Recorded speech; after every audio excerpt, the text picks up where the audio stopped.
Police મહાનિરીક્ષક Chirag Koradiya, border range Bhuj તથા પૂર્વ કચ્છ પોલીસ અધિક્ષક સાગર બાગમાર અને નાયબ પોલીસ અધિક્ષક સાગર સાંબળા ભચાઉ વિભાગ દ્વારા no drugs in East Kutch campaign અંતર્ગત ગેરકાયદેસર કેફી અને માદક પદાર્થના સેવન, હેરફેર અને વેપારની પ્રવૃત્તિને સંપૂર્ણપણે નેસ્ત નાબૂદ કરવા તથા ગેરકાયદેસર માદક પદાર્થના કેસો શોધી કાઢવા સૂચના તેમજ માર્ગદર્શન આપેલ હોવાથી રાપર પીઆઈ જે.બી. બુબડિયાને ખાનગી રાહે બાતમી હકીકત મળી કે દૂધ ડેરી વિસ્તારમાં આવેલ નદીની પાળ ઉપર રહેતા મમુભાઈ ભૂરાભાઈ કોલી પોતાના રહેણાંક મકાનમાં ગેરકાયદેસર માદક પદાર્થનું છૂટકમાં વેચાણ કરે છે, જેથી બાતમી હકીકત આધારે રેડ કરતા માદક પદાર્થ ગાંજાનો જથ્થો 1.895 કિલોગ્રામ વેચાણ અર્થે રાખેલ હોય આરોપીને પકડી માદક પદાર્થ તથા મોબાઈલ સહિત 1,05,750નો મુદ્દામાલ કબજે કરી આરોપી વિરુદ્ધ એનડીપીએસ એક્ટ હેઠળ ગુનો દાખલ કરી ધોરણસર કાર્યવાહી કરવામાં આવી છે.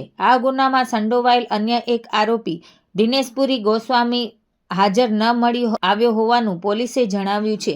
આ કામગીરી PI J B. Bubadiya, PSI P L Phaneja તથા રાપર પોલીસ સ્ટાફ દ્વારા સાથે રહી કરવામાં આવેલ છે.